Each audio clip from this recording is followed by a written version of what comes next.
This is the Bob and Mike cast. Where each week we're going to get into some crazy topics, so listen in. So sit back, relax, and enjoy the conversation.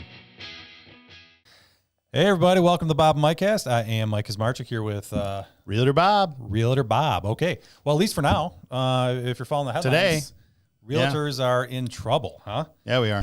So apparently the industry of real estate is dying and Taking a turn. Yeah. Changes are coming. Panic. It's panic time. Oh, yeah, for sure. Panic time. Complete so, panic. like New York Times, their headline was I love the New York Times. Great headlines. End of the 6%, right? Yeah. Death of the 6%. The end. If you haven't been following, there is a lawsuit that has been going on for over a year, right? It's a National Association of Realtors. And basically, I'm not going to get into the whole lawsuit, but let's teach me what's cooking. You? Okay. Yeah, because I didn't get to listen to this, right? No. I didn't listen to it this morning. You did. I was on a webinar this morning. Yep, and I was out showing houses. So I got some details. Apparently, I'm not going to get paid for or some other kind of crazy rule, but why don't, Mike, go. Hit the details. bullet points. All right, Let's go. So it's a settlement, and it was a $400 million settlement. Oh, right? yeah, just as $400 million. Just $400 million. Yeah. Class action. Sure. So anyways. Class action, which means everyone sued and they got an award. Yeah. Okay. And it was basically about commission. Okay. Sure. That was the topic.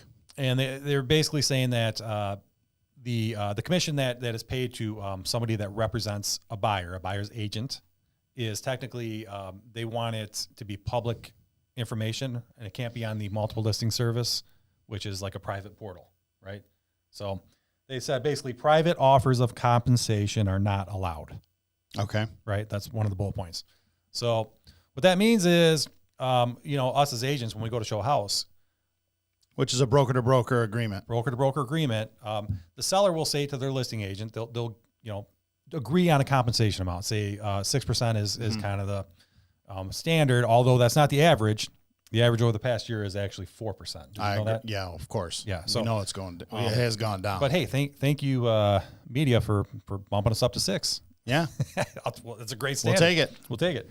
So anyway, what happens is the listing agent takes that 6% and they offer out half. Well, usually, half, like 3% to the buyer's agent to bring in a buyer, qualified buyer. That's how we work. We work together. Yeah. Okay. Mm-hmm. So, and I'm gonna step back real quick. Buyer's agency. Do you know when buyer's agency started? No. Okay. So in 1983. 1983. This is when it changed from we all represented the seller to having representation on both sides. Exactly. Yeah. So basically, the Federal Trade Commission, they found out, I don't know, they did a survey or something. They felt another survey. 72% of buyers didn't know who represented them in the transaction, right? Right. Because you had an agent that was working for the seller. And another agent working for the seller. And at that time, usually that other agent was from the same office, right? Because they would show their own listings. And you didn't know, the buyer wasn't necessarily getting represented. Right. So makes sense. They started what's called buyer's agency. Yeah, which was great because now we actually got to represent the buyer. And you protect the buyer. And you let the buyer know that, hey, I'm representing you. I'm not representing the seller in this case. Yeah. Right. Which is every important, time. Right? Yep. So the buyer gets equal representation. Sure. And they don't have to come out of their pocket to pay for it because it's built into the price of the house. Right.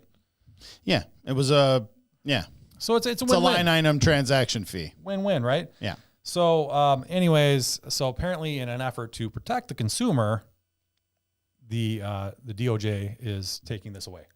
Okay. Which to me doesn't make any sense. Does that make sense to you? No. Thoughts? Is that going to help? Well, let's go through the bullet points. And I do agree with I do understand the 84 precedent. I know when it switched over. I get all 83. that.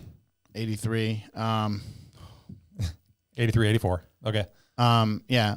So it makes sense, right? Yeah. Okay.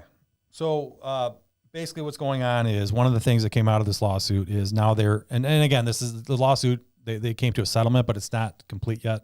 So I guess, who knows? They have to approve it. Sure. But they require a buyer's agency agreement signed before you take any buyer through a house. I'm okay with that. And which is great. I think that should be law right now. That's perfect. I mean, we've always operated in our company under a strict, you should do that before you take the buyer out. I mean, we've done that for as long as I've been here. So, but since buyers have access to houses online now, Things become a little. They want to meet you at the house. I just want to see the house. Right. But they still need us. Sure. To show them the house, right? So, well, I don't know. We'll see. I don't know what the bullet points are. Maybe they don't. Well, here's what we can do, right? So, buyer's agency before we go, and then what's the next one? So what the DOJ is recommending and what they kind of want us to move towards is an hourly rate. Yeah. So how? Okay. I don't think they're aware of how many hours actually go into showing houses. But okay. And that's just the showing part. Just the showing. Not in the office, the searching. Yeah, no. Everything is, you can add all that up. Yeah. So phone calls, searching for houses, emails, negotiating contracts, sitting at inspections, driving around looking, just straight up, oh, hey, Yep. Sending out, letters to flyers, sellers, and for houses. All that stuff is part included, and it's an hourly rate. Just give you an example, like the average attorney in Michigan charges right around $270 an hour. Wow. So I don't know where that's real estate agents come in, but that's an average. That's crazy because that means there's some that go way more than that. Yep. And I think the lowest is like $88 an hour, right? Yeah. So, and that's for professional service. That's what you're paying. So what do they want us to be at? 26, 27 an hour? About $2, $5, $3. Okay. No, but, so that's kind of where they're at. They think that would actually be better. And I just think that, especially first time home buyers, when getting that range, that's a lot of money. I mean, that you're going to have to bring or pay to have actual buyer representation. Yeah. Right. Yeah. And now, so the other thing is, so the way that buyer's agents can get compensated. Okay. And there are 3 ways. So one is you get the fixed fee paid directly by the buyer. Okay. So you're going to now throw this fee onto a buyer and say, all right, you can use me and I will represent you and help you through this process and walk you through this process, but you're going to have to pay whatever, $3,000, quick $5,000, question. $6,000. Can you get that payment up front? Yeah. This actually helps us. You can get it whenever you want. And I like this. This might actually work out in our favor. And same with the hourly rate. You can charge weekly. Oh. So, hey, are you allowed to escrow money in then like an attorney? Can you put fees towards it? Of course. And all that kind of course. Cool. So you can see where this becomes a problem for the buyer. It's not looking good. No. Again, this is just what I'm not an attorney. Sure. Me neither. And full disclosure. And this lawsuit is not settled. This is just what I'm hearing through our webinars, right? And our media, great media bringing out not stuff. Not through the media because. Well, you said New York Times with their crazy.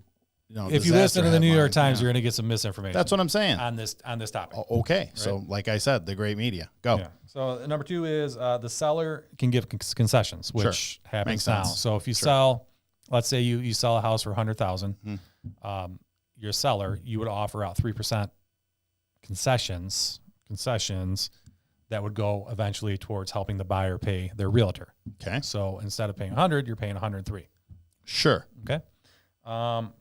Now, the other thing is a portion of the listing broker's commission. So the listing broker can agree, not publicly, not through the MLS, but they can offer during negotiations to give you a percentage of their commission. Okay. So those are the ways that they're saying that you can collect a commission as a buyer's agent. Okay. Right. Now here's a problem. Okay. And I don't think they thought of this. So take somebody like a VA buyer. Okay. Right. Yeah. Who we love to work with VA buyers. Absolutely. Now you're putting them in a really bad position because VA buyers, they're not allowed to pay an agent, right? To get the VA loan, you can't come out of pocket for those fees. What will come of this is a reamping of the VA process. That's what's going to come next, right? Because clearly if they can't do it, then all we need is the rule that says they can, and now all that problem just goes away. So there's really no problem. It's just you're going to rewrite rules. Right now, there's a problem. Right now. So what's going to happen to these VA buyers? They change the rule. Well, unless they don't, and if they don't change the rule, then sellers will not accept VA offers. What's going to happen is the problem was with the lawsuit was that they were saying that agents were colluding. Okay, now. How do you collude? They were saying that I'm offering 3%. Go see the house. You like it? Well, here I'll tell you how. So if a listing agent was offering out 3%, okay, they're saying that agents would go see the house. Okay. They would show you the house. Sure. Now they're saying if the agent was offering out a lesser commission, say 2%, 2.5%, they're saying that the agents were not showing those houses. Okay. Right. So our industry has shifted, right? So we had once availability of houses became, there was so much, you can go online, you can look at houses, right? Yeah. So when that happened, our job as somebody who presents houses to clients changed. Sure. Right. Absolutely. So overnight. What we do is once they have a house, right, through our emails, through our portal, through our website, through another website, whatever, we take them through the house and we look at that house for defects. We look for, sure, any construction issues, anything that we see, any reason why they would not want to go through the house. So we're not technically just there to open the door. Well, that's not what everybody thinks, but that's okay. Yes. And then beyond that, now we have to give value in the house. We have to tell them, what's going on with when there's multiple offers, what's your best chance of getting the house. Then the other 27,000 slew of questions that your buyer will ask, So, and you take them along the process, right? Sure. So it's not just, looking online, seeing a house and saying, okay, I'm going to buy that house. Right. There's a process. And we've talked about this forever. I mean, the onset of the internet has changed the way this industry was done, but then it also has made it better, right? I mean, I think. Yeah. I mean, more information. I've heard some of the old stories. I wouldn't want to do it that way. No, so I kind of like what we have. But again, change is coming, right? And then now it's an inevitability that the change is coming. The bottom line is what we do is we negotiate, we do background searches, we give, over 20 years of experience looking at houses. We give that to our clients. Yeah. And I think when it comes down to it, that's what they're paying for. They're not paying for, us just to open the door. Hey, well, I found this house online. What are you doing? Well, we really don't start until the door is open. Then we do our thing. Yeah. Right. So, and that's probably why this is all coming about, right? So many buyers out there, I'm sure, because of the lack of inventory over the last couple of years, have been getting shorted on getting houses. And is it inconceivable to think that people are inside dealing listings and all that kind of stuff? I'm sure it happened, and I'm sure it happens. And it's very unfortunate for those individuals that don't run under the rules, right? I mean, we have good rules, and the thing is, the simplicity of our business is that you just make sure you remember, and almost every dotted line is, who's your client, right? Isn't that that's how we teach our guys, right? I mean, who are you when you and I, when you and I teach new agents, what do we always say? Fiduciary duty. And remember who's your client. And no matter what you say or what you do, you act in accordance to your fiduciary duties on every account, right? So where this gets mucked up isn't so much in the rules. It's for those who weren't following the rules that were simple. And now we're going to DOJ it and make it a little more complicated. Get it really complicated, because I see this as a big deal. And we're going to bring in 3 new ways of paying us by the seller or the buyer. I don't really see the good coming out of this other than probably good for us if we really look at it. I do think there's silver lining. We will get paid more, unfortunately, for and I hope not. I hope the intention on this is that, because again, I just said this when the lawsuit first hit months ago. All this is cyclical, right? Ups and downs in our market. I mean, you can go back in history. I don't have to go through this and waste a lot of time, but the market's up, market's down, market's up, market's down. And sometimes it's flat for a little bit, and then it persists to go up and down again. So the roller coaster of who's in the bargaining chip, right now it's sellers. But, it wasn't that long ago that you didn't want to be a seller, right? You couldn't sell your house if you wanted to a few years ago. And what would you do as a seller to entice agents to show your house? You would either give more money. You would give more. Yep. You gave more money.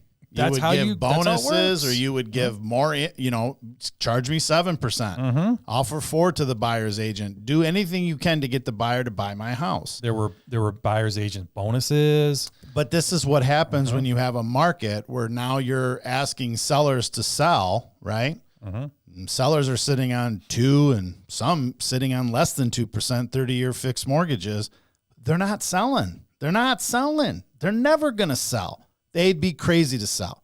Well, they're So now saying you that have this to is going to entice- loosen it up.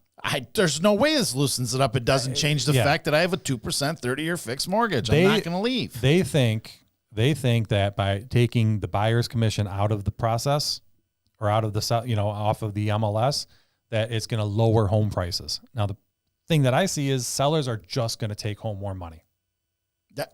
I don't even know if prices are not going to go down. I don't think that's, I honestly think sellers are going to lose. Inventory is going to go up.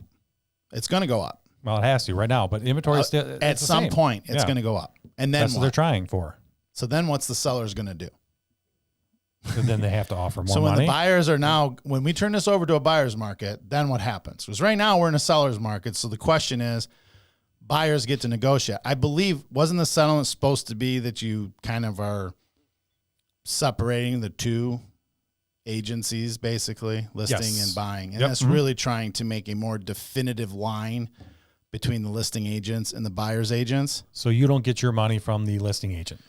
No, but I can tell you as an agent broker. myself, and if I'm looking at this objectively and I say, hey, listen, I can charge my buyer the money now and preempt all the wait until it closes, I'm liking that situation in this market, because I'm spending we spend hours taking people in and out, and I don't know how many offers sometimes you write. I mean, we've been lucky and got it on the first, but we've also not been lucky, and we still have clients that we're taking out that haven't found a house, and it's been over a year.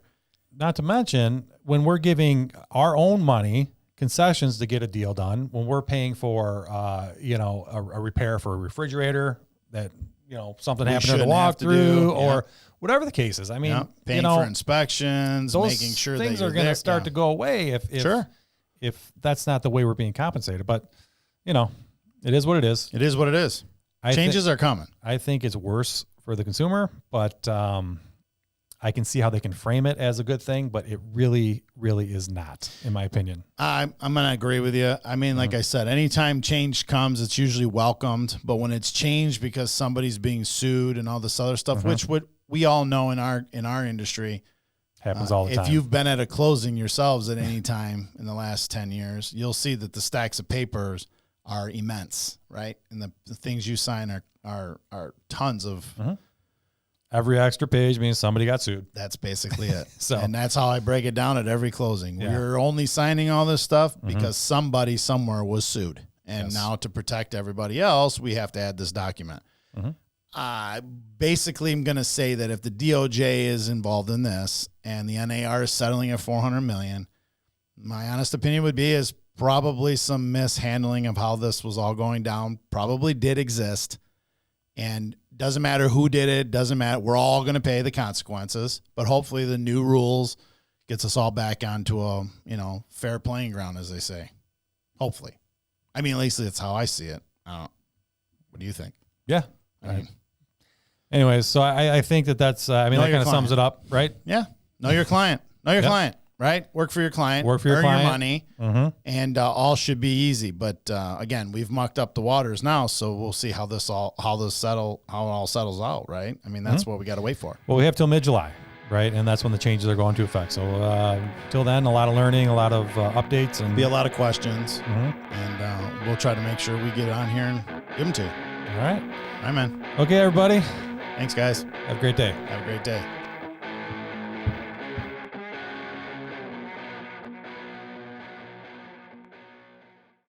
If you enjoy the show, don't forget to subscribe and leave us a review. We appreciate your feedback and support. Stay tuned for our upcoming episodes packed with valuable insights you don't want to miss.